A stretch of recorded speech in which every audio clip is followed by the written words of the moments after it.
수고했습니다. 오늘 말씀 약점을 강점으로 바꾼 사람들, 오늘 말씀은 모세에 대한 말씀 한번 살펴봅니다. 오늘 그 본문의 말씀에 12장 3절 말씀에 보면은 이 사람 모세는 온유함이 지면의 모든 사람보다 더하더라, 그렇게 되어 있죠. 모세가 세상의 모든 사람보다 온유한 사람이다, 하나님이 하신 말씀입니다. 하나님께서 그렇게 말씀하셨는데, 그런데 사실은 우리가 아는 모세는 성품이 온유한 사람은 아니었죠. 우리가 알고 있었던 모세, 성격이 좀 있는 그런 사람이죠. 열정이 있다라고 해야 될까? 또 굉장히 리더십도 뛰어난 사람이고요. 그런데 결정적으로 혈기가 있었죠. 그래서 애굽에 있을 때 이스라엘 백성들이 그 노예 생활을 할 때 그 애굽 사람이 그 히브리 사람을 굉장히 괴롭히는 것을 보고 모세가 화가 나서 그 애굽 사람을 쳐 죽여버린. 그 다음에 또 이제 같은 히브리 사람들 사이에 또 싸움이 벌어져서 모세가 가서 말렸는데, 좀 싫은 소리를 좀 했더니 그 다른 히브리 사람이 나도 죽일 거냐 그렇게 말하죠. 그 전에 애굽 사람을 죽이고 묻어버렸는데 그것을 본 사람이 있다라는 거죠. 그래서 이제 모세가 광야로 도망을 쳤는데, 살인자니까 도망을 쳤죠. 이것이 그 모세의 본질 아닌가.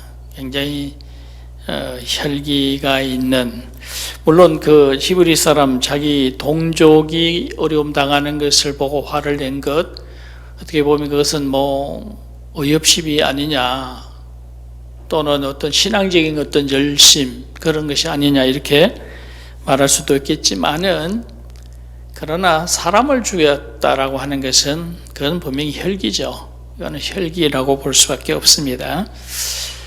모세가 왕궁에서 바로 왕의 딸의 아들 왕자가 되어져서 지금까지 살아왔고, 또 공사 현장에 나가서 지휘하는 것을 보면은 굉장히 지도자의 어떤 능력도 보여주었던 그런 사람인데, 그런데 왜 그 마음속에 그런 어떤 분노 감정이 컸을까? 그는 우리가 그때의 모세의 형편이 되어 보면은 짐작이 가죠. 이해가 됩니다.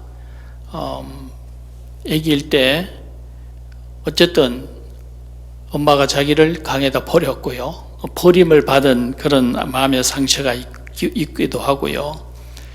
또 나중에 자신이 히브리 사람인 것을 알게 되잖아요.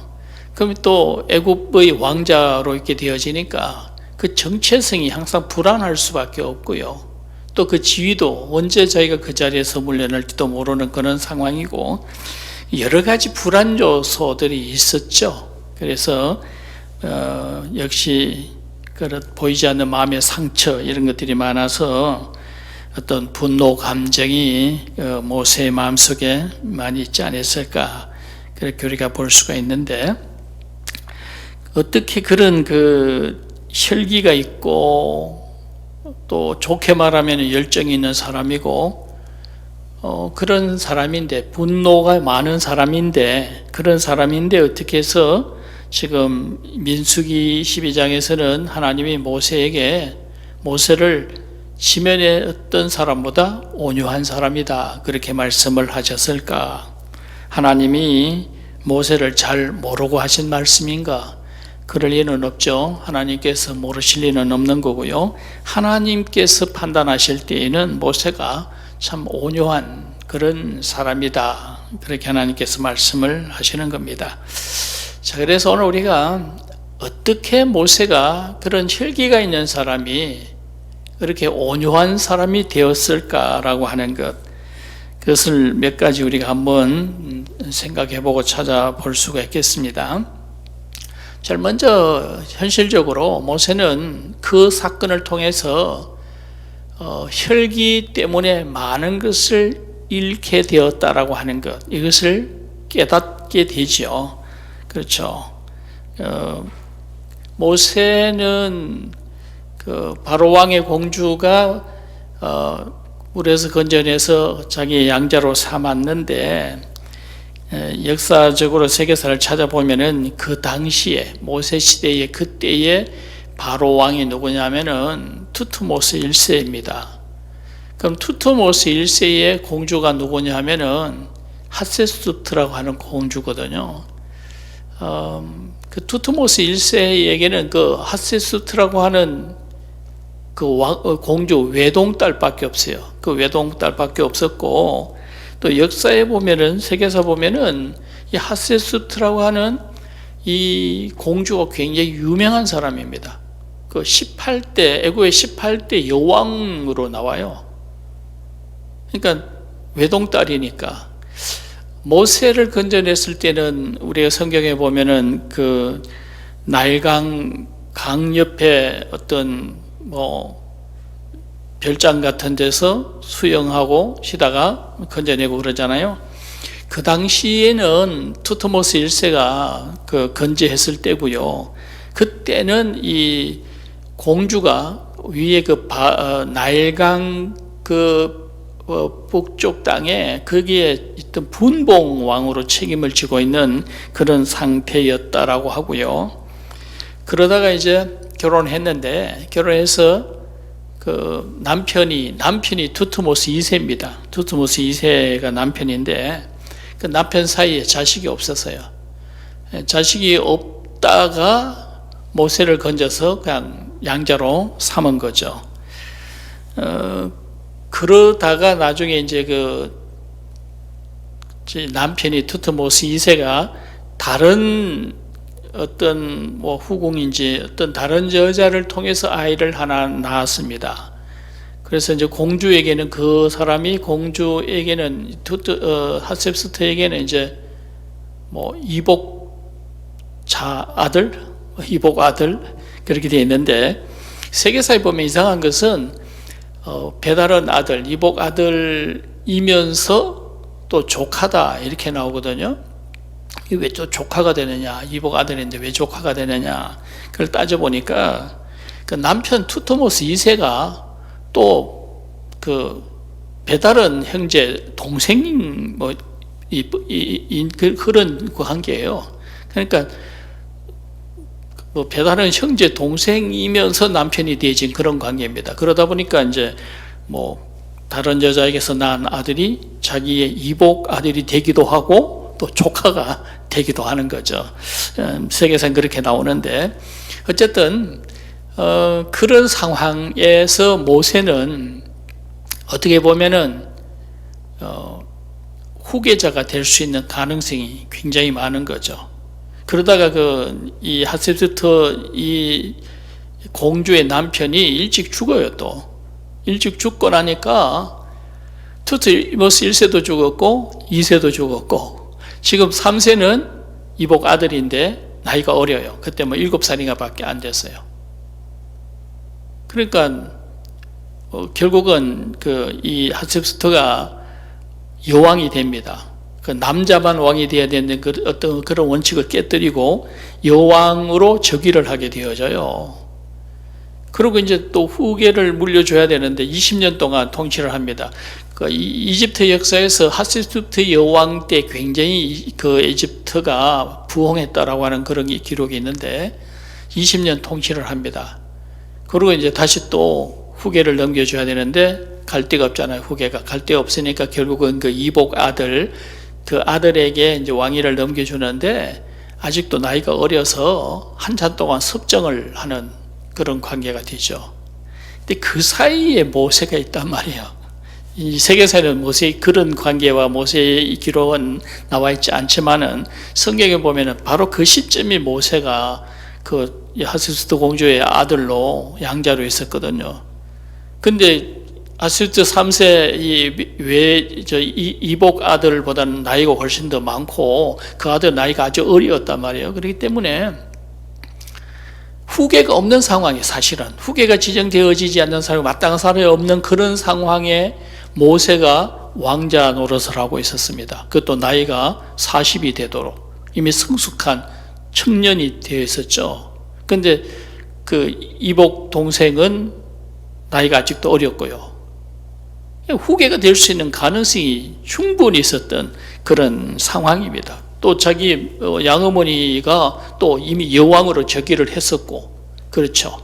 그런 상황입니다. 그런 상황인데 결국은 살인을 하는 바람에 광야로 도망하는 도망자가 되어버렸죠. 그래서 그 혈기만 아니었으면은 모세가 투트모세 4세로 애굽의 20대 대왕이 될 수 있는 그럴 뻔한 그런 상황이었었습니다. 어쨌든 모세는 살인하는 바람에 광야로 도망을 치게 되어졌고, 그래서 미디안에서 이제 양치기가 되어집니다. 양치기가 되어졌는데 그 미디안 사람들이 사는 이방 땅에서 굉장히 그 고독한 그런 시간들을 보내죠. 종교도 맞지 않고 모르는 사람들이고 또 자기와 그동안 있었던 관계 사람들은 다 끊어진 그런 관계이고 상당히 고독한 그런 시간들을 보내게 되어지고 거기서 40년을 세월을 보내는데 나이 40에서 80이 될 때까지 목동 생활을 하는 거죠.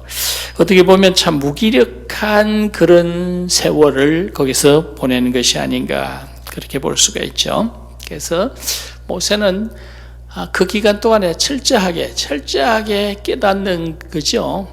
그러면 혈기 때문에 모든 것을 다 잃어버리고 여기 어디 산골짜기에 미디안 사람들 그 속에 산에 올라가서 양이나 치는 나이 80이 되도록 그런 세월을 보내는 그런 것들, 만약에 그런 혈기가 없었더라면, 자기가 그런 혈기를 부리지 않았더라면 지금쯤 자기는 애굽의 왕이 되어질 수가 있는, 애굽의 하세스트가 18대 여왕인데 그 하세스트 3세, 2세, 3세보다 나이가 더 많고 이미 먼저 자리를 잡았던 사람이니까 아마 20대 왕이 될 수도 있었는데 어쨌든 모든 것을 다 잃어버리고 지금 엉뚱한 곳에 와서 지금 양치기 생활을 하고 있는 그런 모습.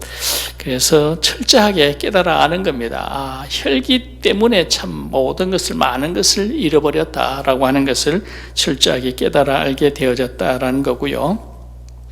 이제 그 다음에 두 번째로는 하나님을 만난 거죠. 하나님을 만났는데 그 미디안 광야에서 양을 치는 가운데서 하나님께서 모세를 찾아오셨고 하나님께서 모세에게 이제 애굽으로 돌아가서 내 백성을 약속의 땅으로 인도해라 그렇게 명하셨습니다.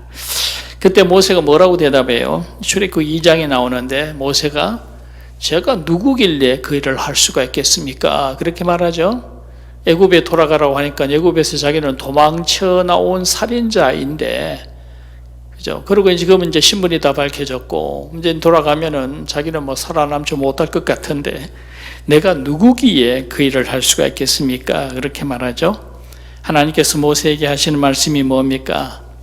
내가 너를 보내서 내가 너를 통하여 내 백성을 인도하여 낼 것이다. 그렇게 말씀을 하십니다. 그 얘기는 뭐냐 하면은 네가 하는 게 아니고 내가 하는 거다. 네가 하는 것이 아니고 내가 하는 거고 너는 내가 시키는 대로 하고 내가 너와 함께 할 것이니까 그저 내게 맡기면 된다. 그리고 내가 하라는 일만 하면 된다. 하나님께서 그렇게 말씀을 하죠.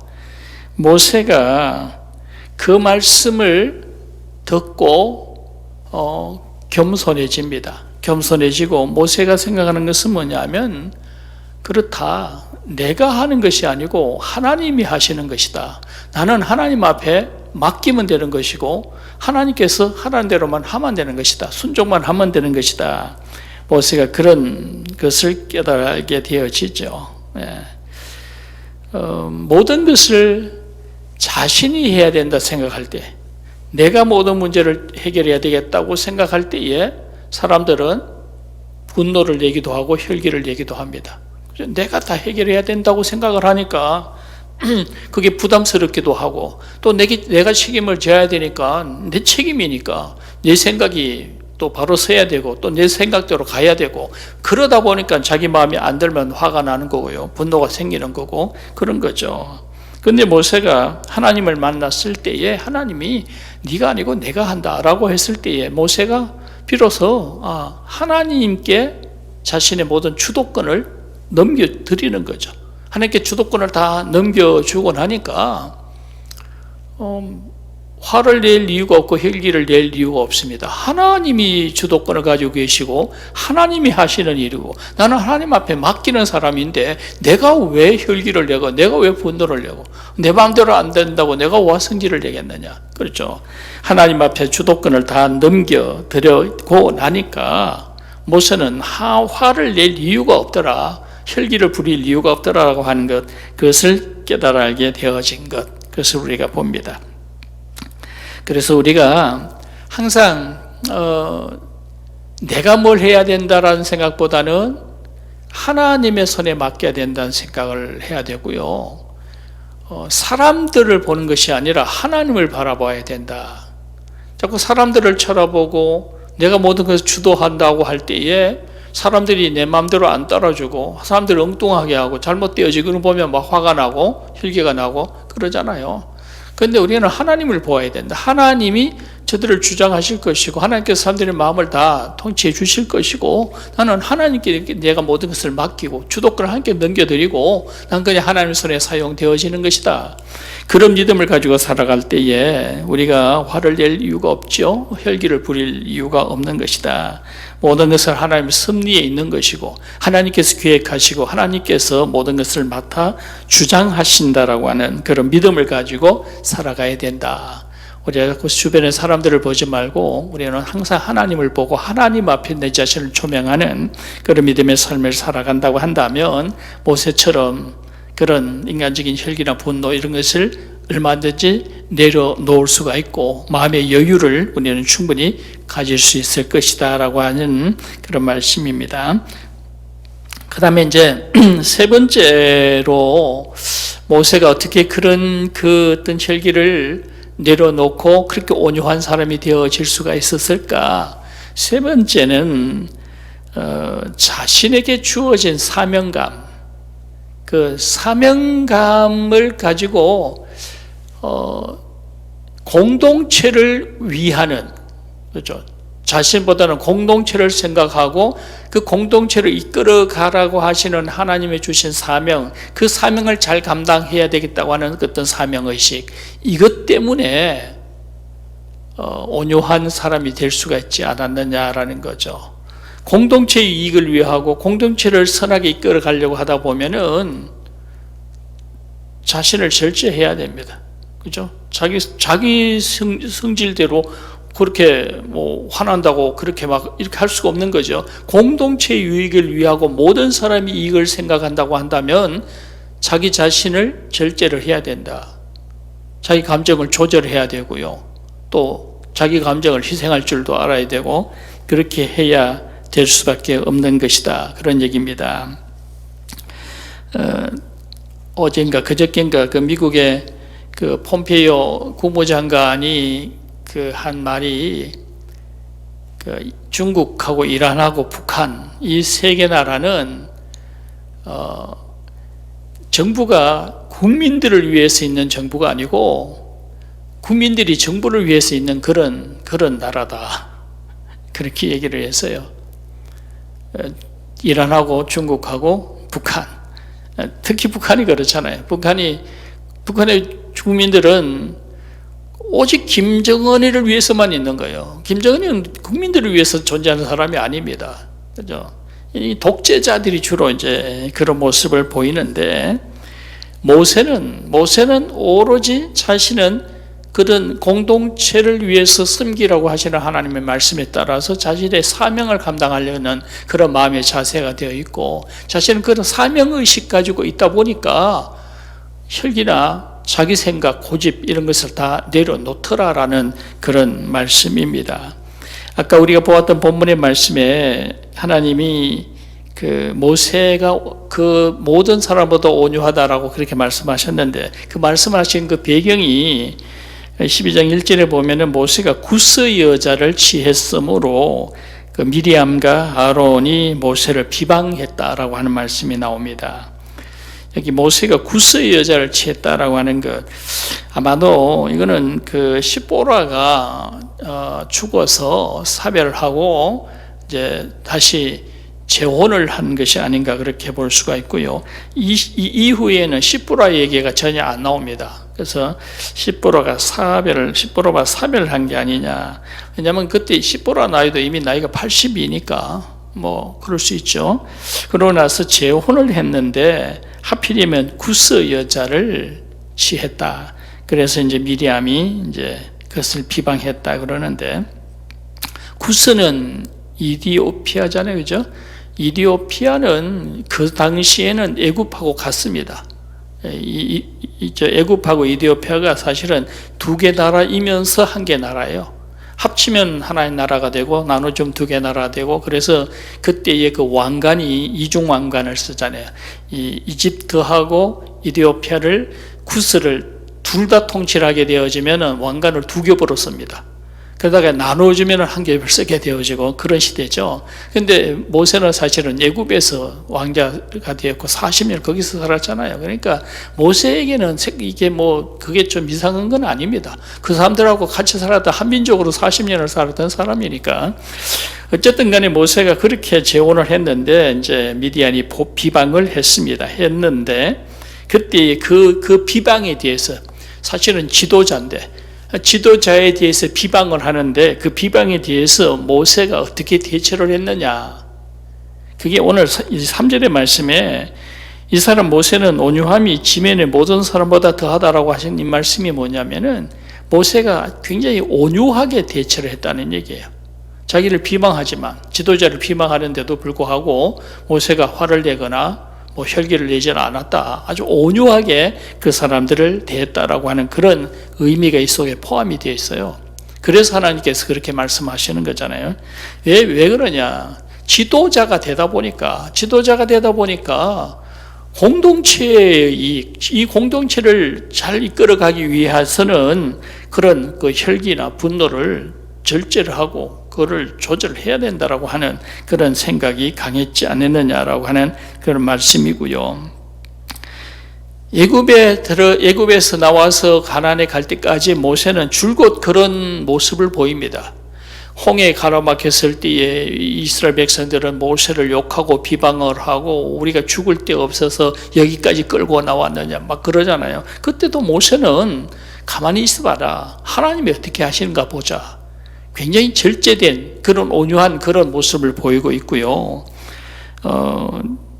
이스라엘 백성들이 계속해서 하나님께 대하여 거역하고 돌아가자 하고 뭐 우상 숭배하고, 하나님께서 한 번은 화가 나가지고 모세에게 이 백성 안 되겠다, 이거 다 멸해버리고 모세 너로부터 다시 시작을 해야 되겠다, 그렇게 말씀했어요. 그때 모세가 뭐라고 얘기합니까? 하나님, 그러시면 안 됩니다 그러죠. 만약에 그렇게 하시면 하나님께서 능히 없어서 자기 백성을 포기했다고 그렇게 말을 주변 사람들이 말하지 않겠습니까? 그러면서 하나님을 말려요, 그죠? 하나님 말리면서 하나님 그렇게 하지 마시라고. 그래서 하나님께서 한 번 더 불쌍히 여기시고 돌아보시라고 그러면서 하나님 앞에 탄원하는 그런 모습, 그것도 보면은 참 그 모세가 온유한 그런 모습을 보이고 있죠.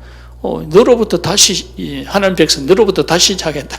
그럴 때 모세가 아니다고, 하나님 앞에 그렇게 하시면 안 된다고 하면서 중보 기도하는 그런 모습, 역시 그것도 모세가 참 온유한 공동체, 자기 민족에 대한 공동체에 대한 책임, 이 공동체를 내가 끝까지 끌고 가야 되겠다는 사명의식, 이것이 강했기 때문에 자기 생각보다는 하나님 먼저 생각하고 공동체 먼저 생각하는 그런 온유함의 모습, 그런 것을 보인 것을 우리가 보고요.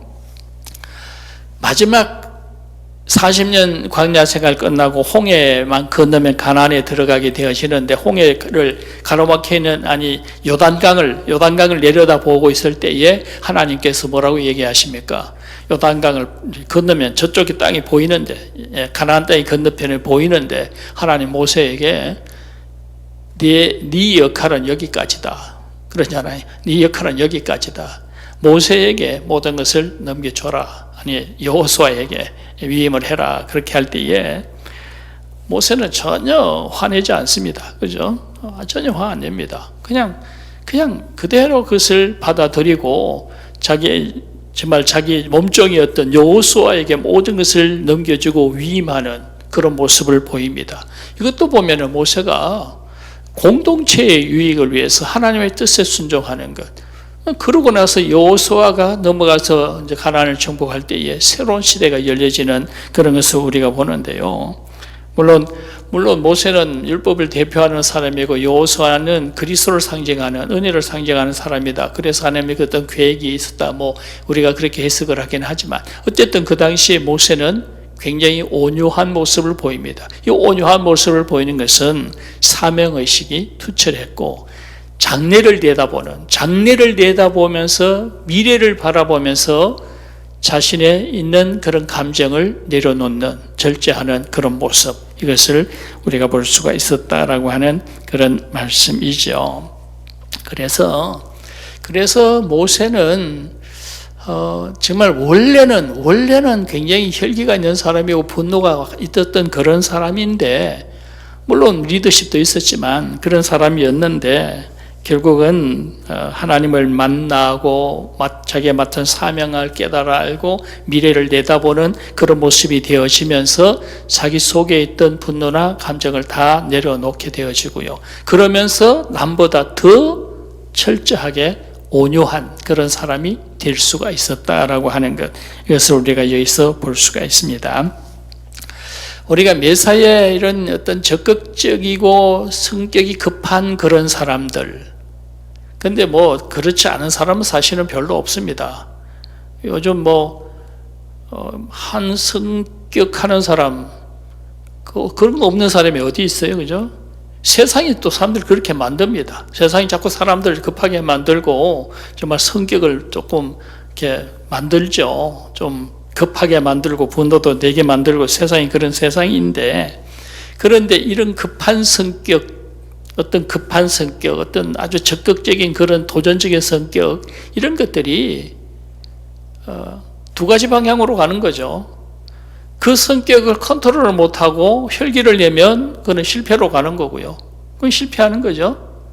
그런데 그런 적극적이고 급한 성격, 이런 것들이 하나님을 만나게 되어지고 그것을 절제하게 되어지고 오히려 그것을 잘 다스리면은 이게 아주 온유한 것이 되어지면서 능력 있는 그런 사람이 되어질 수가 있다. 그런 거죠. 두 가지 방향입니다. 이걸 다스리지 못하면 실패고요. 잘 다스리면은 더 능력 있고 가치 있는, 하나님의 손에 더 귀하게 사용되어질 수 있는 그런 사람이 된다라는 거죠. 경주마를 훈련시키는 어떤 그 조련사 분이 하시는 말이 뭐냐면은, 자기들은 명마를 만들 때에 처음부터 온순하고 말 잘 듣는 그런 말을 택하지는 않았답니다. 오히려 야생마, 그치고 힘이 넘치는 그런 야생마를 데려다가 그걸 훈련을 시킨다는 거예요. 그래서 훈련을 시켜서 그 말이 온순해지고 아주 말을 잘 듣게 되어지면 에너지가 넘치는, 파워풀한, 그러면서도 아주 어떤 그 규칙을 잘 따르는 순종자라는 그런 말이 될 때에 명마가 된다라는 그런 얘기를 해요. 우리가 세상에 살면서 성격이 좀 있고 성질도 급하고 매사에 막 급하게 적극적인데, 그런 건 있는 것이 좋아요. 그런데 문제는 그거를 다스리지 못하고 혈기를 내버리면은 그거는 실패하는 거고, 잘 다스리고 말씀에 따라 순종하고 또 하나님 주시는 사명을 생각하고 장래를 내다보면서 그것을 잘 컨트롤하는 사람이 되어졌을 때에 온유한 사람이 되어지고 그런 사람이 실력 있는 리더가 되어질 수가 있고 또 하나님 손에 더 귀하게 사용되어지는 그런 사람이 될 수가 있다라고 하는 그런 말씀입니다.